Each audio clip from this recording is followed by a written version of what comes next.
CS said he did not sanction the abductions, neither does he know anything about them. Murkomen was named alongside the Inspector General of Police and the Attorney General as respondents in a case where Okiya Omtata and the Law Society of Kenya had moved to court seeking to have state agencies produce 7 youth who were allegedly abducted by security agencies. His Excellency the President granted them the financial autonomy. The Constitution grants the police the operational autonomy and the command autonomy. Therefore, Kipchumba Murkomen is just being dragged into these petitions without any lawful or constitutional reasons or bearing to bring him on board. The Inspector General of Police and the National Police Service, being the entity that is mandated to protect life and property, are also as a party in the petition. And there is a communication that was done yesterday by them indicating that they are investigating this matter and they are getting to the bottom of it so that they can know who is responsible for the abductions, where these abductees were kept all these days that they were out, and therefore it does not stay in the forte of the CS Interior to render any justification or explanation as to where the abductees were. The CS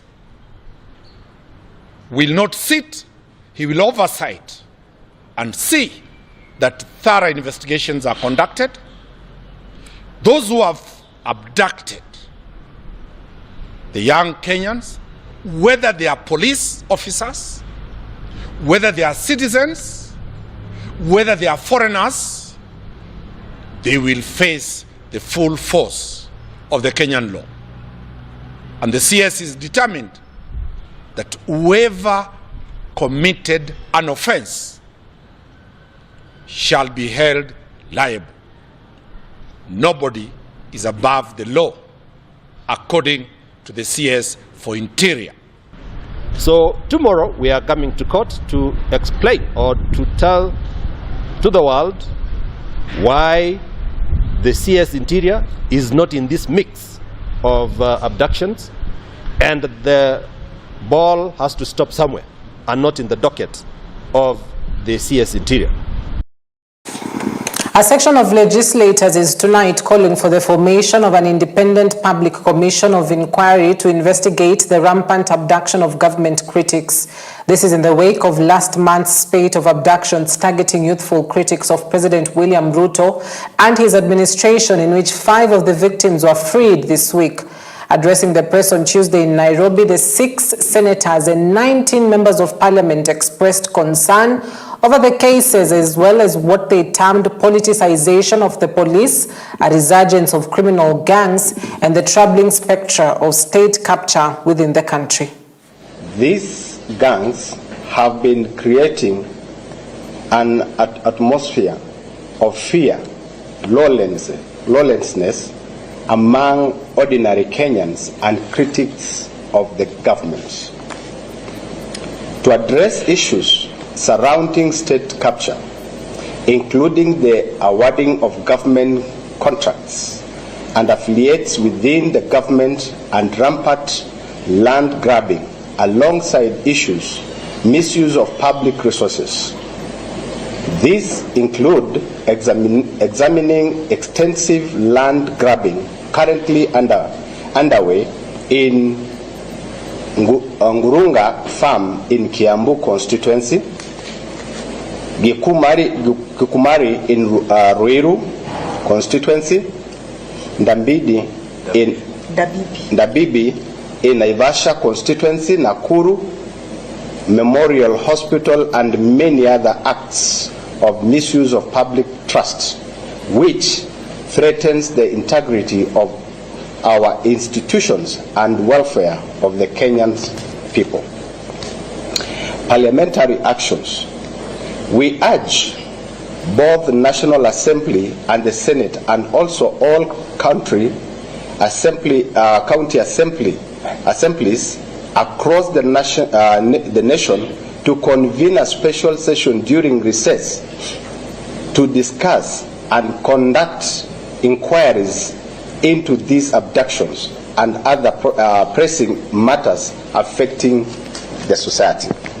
We, the undersigned legislators, believe that these investigations are essential to uphold the rule of law, protect human rights, restore public trust in our institutions, and safeguard Kenyans' democratic values. We stand in unwavering support of the information of this Independence Commission of Inquiry and demand swift, decisive actions to restore justice and security of our nation. A fresh strike is looming in the health sector following a 14 days ultimatum issued to the government by the Kenya Union of Clinical Officers, citing delayed implementation of the return to work agreement signed in September last year. Addressing journalists in Mombasa, the union officials, led by their national chairperson Peterson Wachira, also accused the Social Health Authority of discrimination. They claimed that clinical officers have been blocked from offering services under the new health insurance model due to the failure of the Social Health Authority Board to recognize the health facilities registered by the Clinical Officers Council. In light of the unresolved issues and lack of goodwill from the government and the responsible state agencies, the Kenya Union of Clinical Officers now make the following demands: immediate recognition and empanelment of all health care providers and facilities registered under the Clinical Officers Council in accordance with the law. Reinstatement of the pre-authorization right for clinical officers, including the specialized, under the Social Health Authority to provide services for all Kenyans. The end of this strike was by a return to work agreement that was midwifed by the Employment, Labor and Labor Relations Court. And the same return to work agreement was registered by the Employment and Labor Relations Court, and by that it became an order of the court. But the ministry and the county governments have not fully implemented the return to work agreement, given that the deadline for implementation was the first day of September 2024. We have done numerous letters, they have refused to respond. And so we are saying they're in breach of the return to work agreement of the year 2024. And that is why we are here today to call them to account, and by that declare that we are calling for a strike in the next 14 days.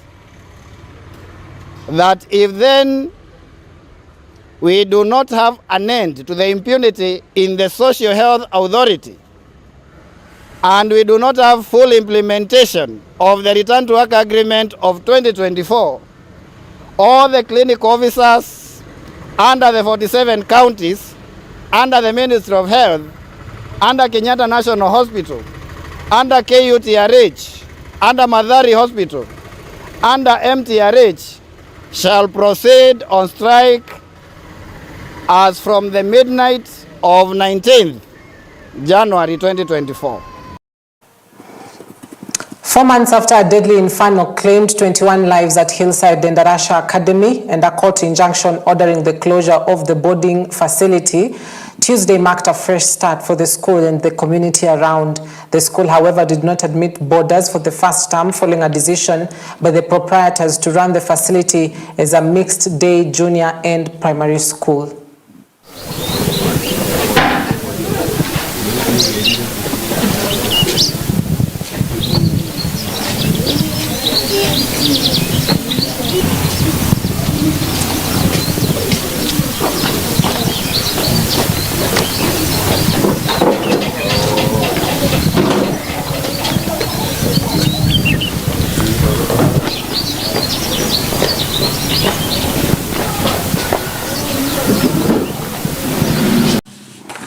A total of 8 schools in Bungoma County were given notices last year after not meeting the quality standards required in the relevant schools. At Kibabi Boys Primary School in Kanduyi constituency, Bungoma County, the boarding section, which began 3 years ago, has had to shut down, leaving parents stranded. The dormitory section has now been converted into classrooms to accommodate grade 9 students. Michael Ekesa, resident of Busia County, whose son has been a learner in the school, has now had to transfer him from the school and find another, mentioning that they are facing challenges in transferring students. But all of a sudden, tukaambiwa kwamba kuna problem mambo na commit requirement ya safety na kadhalika. We are thinking that maybe the government na shule watafanya mpango wasaidie wazazi, lakini tumefungua shule tukapata hatuna nafasi na tukaamua tujipange. Sasa kwa hivyo huyu mtoto wangu nimemtoa sababu nafasi ya boarding haiko, asante kumwangalia mahali pengine nafasi. Administration ya shule wamekuwa very helpful na we are going to miss this environment because imekuwa environment mzuri ambayo a Christian environment ambapo watoto wetu wamekuwa kwa shaped vizuri, but we are going to miss this so much. Maybe in future tunaomba kwamba serikali pamoja na board of management wajaribu kuimprove this section so that we can bring back our pupils. We are urging our parents to give our teachers work to do. In other schools, we also have the phase 1, phase 2 classrooms that have been constructed by the government. So far in phase 1 and phase 2, we are almost at 100% completion, save for 1 or 2 schools where we were to divert. The money was to be taken to other schools where there were much need. And our phase 3 and phase 4, we have urged our teachers to start, our administrators and the board of management to start procurement so that once the money gets to the account, we are ready to go with those classes. We are given only 1 month to have those classes done. Now, to ensure continuous improvement of the visa-free policy, 1 year later, Deputy President Kithure Kindiki held an interministerial review meeting to generate consensus on administrative and procedural improvements of the electronic travel authorization system to ensure greater convenience to travelers into Kenya for business, tourism and social purposes. Effective January 2024, Kenya adopted a visa-free policy for all travelers coming into Kenya from any other country. To secure the interests of Homeland Security, the policy measure requires travelers to obtain an advanced travel authorization.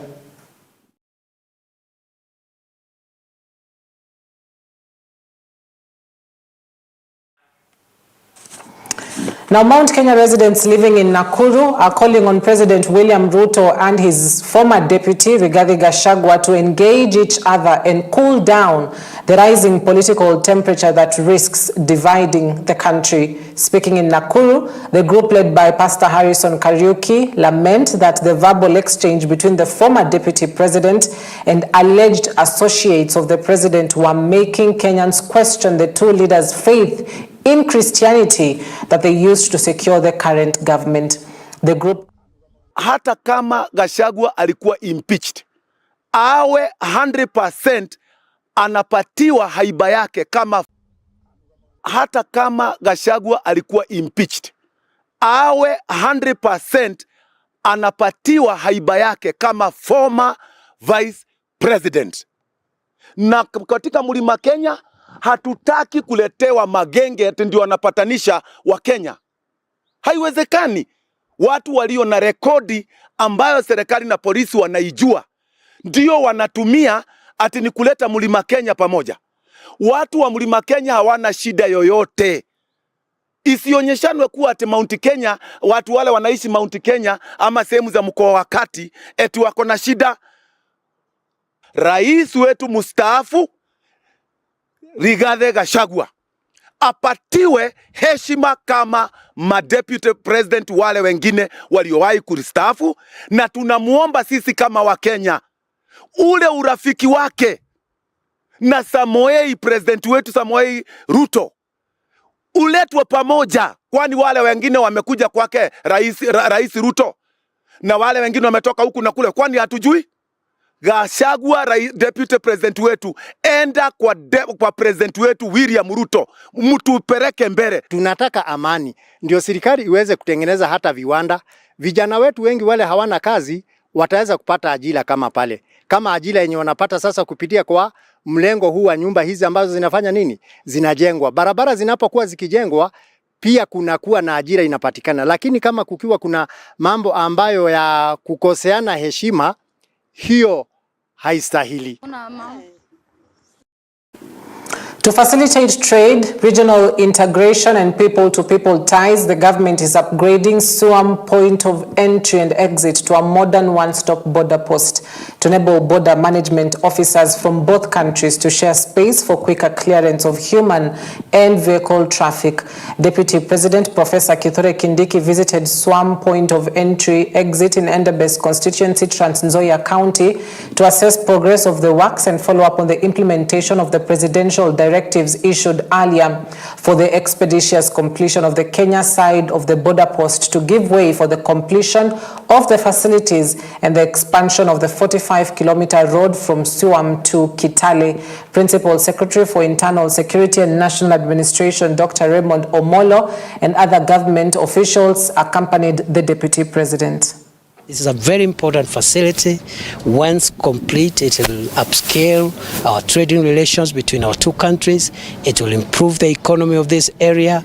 It will expand this area because we anticipate, as is the expectation, that the land that we are acquiring to build the houses for the officers and staff, that land also will be big enough to allow the emerging of a border town.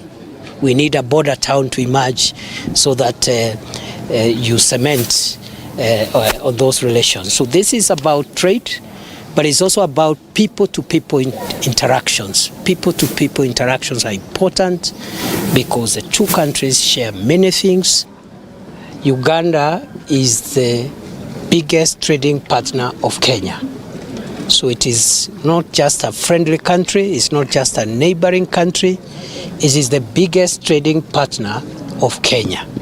And therefore trade between Kenya and Uganda is extremely crucial for the government and the people of Kenya. Project involves improving or expanding the road between SUAM and Kitale. And again, much of the work has been done. It also includes setting up a market in Kitale town. Those components have also been done significantly, and even the construction works here, much of them has been done, maybe not complete. There is still some works to be done. Also, there is supposed to be a road which needs to be done to allow vehicles leaving Kenya going to Uganda bypass this building and get screened on the Ugandan side straight away. Kuna wanakandarasi ambao wamelipwa na serikali katika miradi mingi katika sehemu nyingi za taifa la Kenya, ikiwemo yule mwanakandarasi alikuwa pale Kisii wakati rais alitembea pale. Ujumbe wetu ni kwamba haitawezekana mwanakandarasi yoyote kupokea pesa za umma na kuchelewesha miradi ya serikali. Tutachukua hatua papo hapo. Over 1,200 students face an uncertainty in their academic future following a dispute between their sponsoring organization and the management of the Friends Church in Kakamega. The church has reportedly shut down offices of United Kenya Rising, the organization responsible for funding students' education. Nelson Ida, the chief executive officer of United Kenya Rising, whose offices are hosted within the Friends Church premises in Amalemba, expressed disappointment over the situation. He stated that they have been unable to access their offices, making it impossible to provide students with crucial documents such as fee payment receipts and other essential supplies. Some parents who arrived to seek assistance were left in shock and called on the church leadership to reconsider their stance for the sake of the students' education.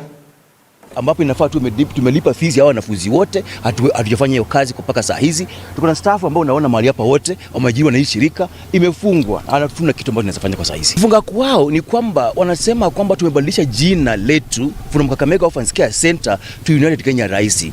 Ili hali ni kwamba mradi wetu umekuwa mkubwa. Hapo awali ilikuwa orphanage. Tunafanya watoto wakiwa naishi katika mazingira ya orphanage. Tukabadilisha tukaanza kusupport families zikiwa nyumbani.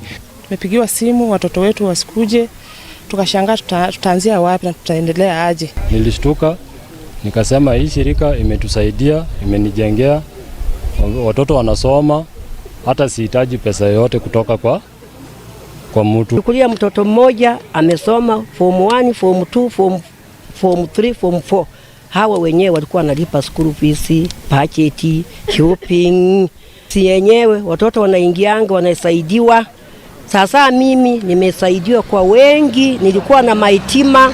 Kila mara shule zikifunguliwa tunakuja hapa kwa usaidizi wa watoto. Asome mtoto wangu huyu ni deaf asikii, anasoma shule ya mbali kule Machakos.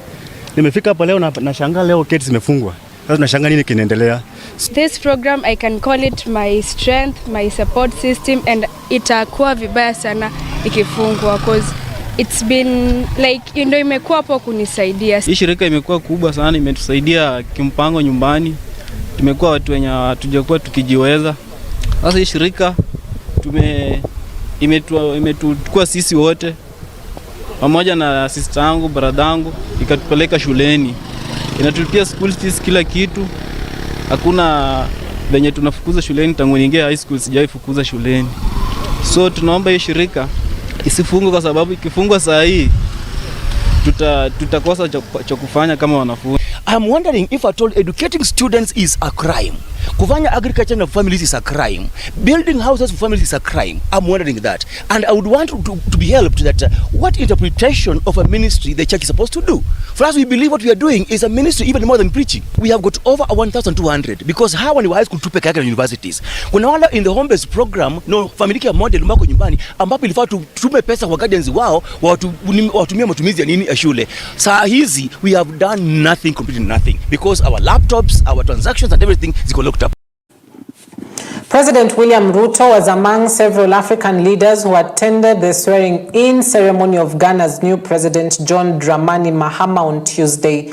The swearing-in ceremony was held at the iconic Black Star Square in the capital of Accra. Speaking after his swearing-in, President Mahama assured businesses and investors that Ghana is open for business, promising a more transparent and fair tax regime to stimulate growth. President Mahama said he will meet with business leaders to reaffirm that the country is open for business, besides outlining plans for a 24-hour economy.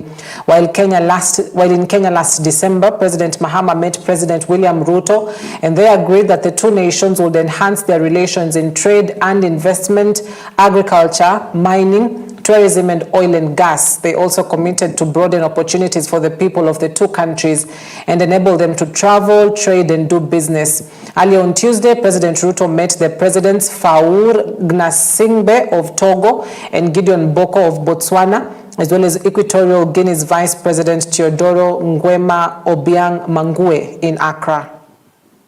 Allegiance to the Republic of Ghana. To the Republic of Ghana. As by law established. As by law established.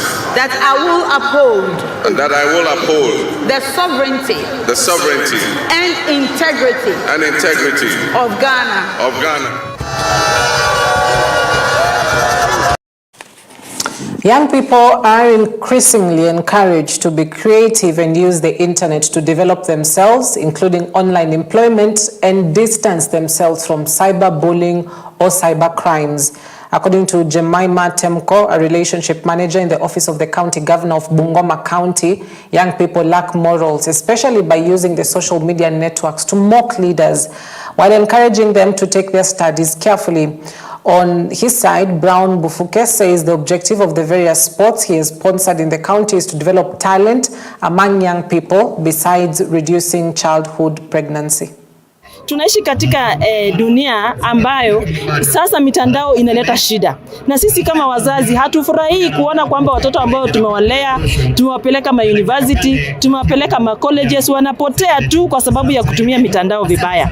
Na hii tournament imetupatia fursa ya kupata vijana wengi ambao tungesema tuwaite katika kanisa ama katika mkutano, ingekuwa gharama kubwa sana. Kuhakikisha kwamba hii michezo inaweza kujumuisha vijana wote wa kaunti ya Bungoma, kwa sababu kupitia hii michezo tunaweza kupunguza mambo ambayo ni mambo ya mimba za mapema katika jinsia ya watoto wetu wasichana, mambo ya madawa za kulevya na miadarati tunaweza kupunguza na kuhakikisha kwamba tunakuza talanta za vijana wetu. Watu wengi wajisajili kwa huduma ya afya ya SHA.